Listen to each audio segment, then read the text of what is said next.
The story of Joseph. Jacob had 12 sons, but he loved Joseph more than any of them because he was born to him in his old age. To show his love, Jacob gave Joseph a richly ornamented robe, a colorful coat. His brothers saw their father's love for Joseph and began to hate him. They couldn't even speak a kind word to him. One day, Joseph had a dream. In it, he and his brothers were binding sheaves of grain in the field, when suddenly his sheaf stood upright, and their sheaves gathered around and bowed to his. When Joseph told his brothers, they hated him even more. He had another dream this time. The sun, moon, and 11 stars were bowing down to him. He told this dream to his father and brothers. Jacob rebuked him, but he kept the matter in mind. Some time later, Jacob sent Joseph to check on his brothers who were grazing their flocks near Shechem. Joseph found them in Dothan. When the brothers saw him coming from afar, they plotted to kill him. "Here comes that dreamer," they said.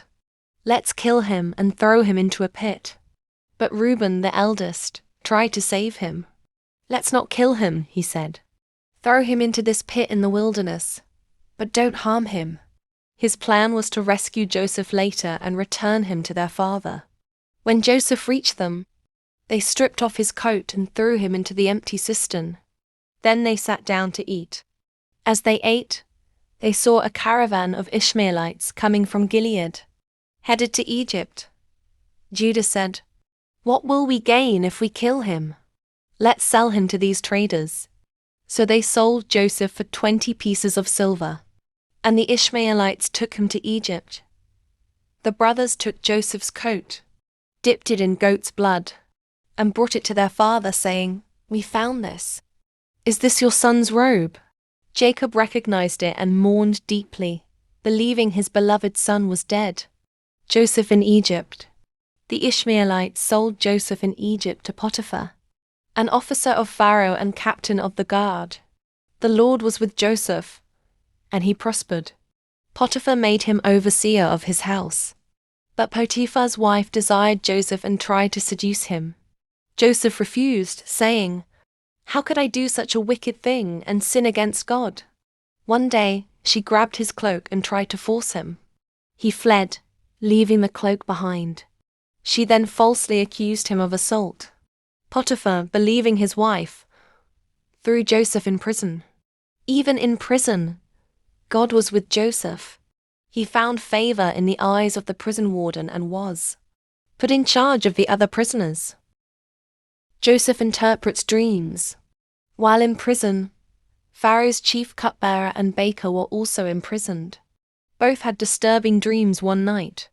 Joseph noticed their sadness and offered to interpret their dreams, giving glory to God.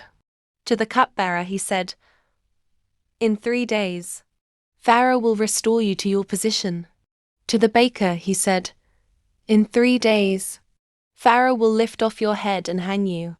3 days later, it happened just as Joseph said. He asked the cupbearer, "Remember me when you are restored." But the man forgot Pharaoh's dream and Joseph's rise. 2 years later, Pharaoh had dreams no one could interpret.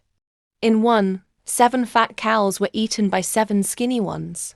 In the second, 7 healthy heads of grain were devoured by 7 thin, scorched ones. No wise man in Egypt could explain the dreams. Then the cupbearer remembered Joseph. He told Pharaoh, and Joseph was quickly brought from prison. Joseph said, "I cannot interpret dreams, but God can."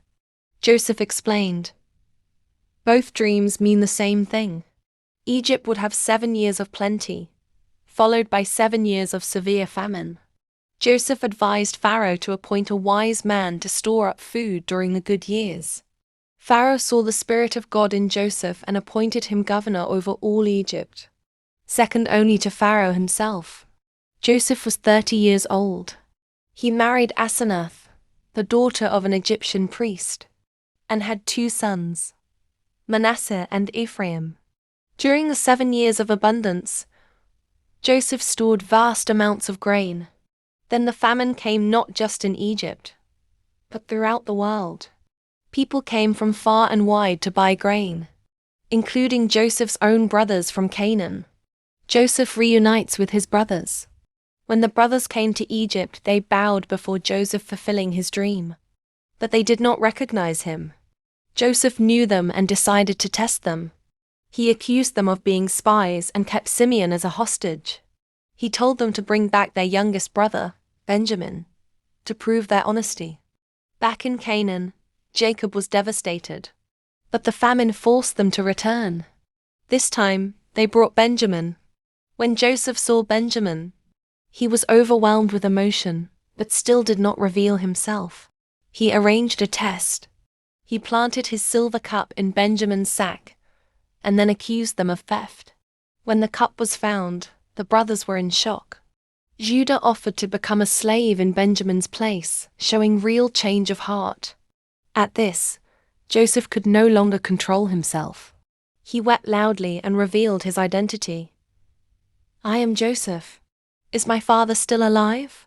His brothers were terrified, but Joseph said, "Do not be afraid. You meant to harm me, but God meant it for good to save many lives."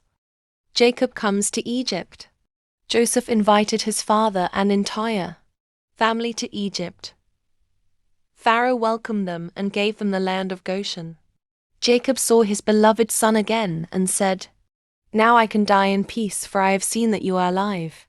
Before Jacob died, he blessed his 12 sons and made Joseph swear to bury him in Canaan. Jacob died and was buried in the family tomb in Canaan. Joseph's final words. After Jacob's death, the brothers feared Joseph might take revenge. But he reassured them, "You intended to harm me, but God used it for good." Joseph lived to be 110 years old. Before his death, he made the Israelites swear to carry his bones back to Canaan when God would deliver them. Joseph died in Egypt, and his body was embalmed and placed in a coffin. The legacy. Joseph's story is one of betrayal, suffering, faith, forgiveness, and God's providence.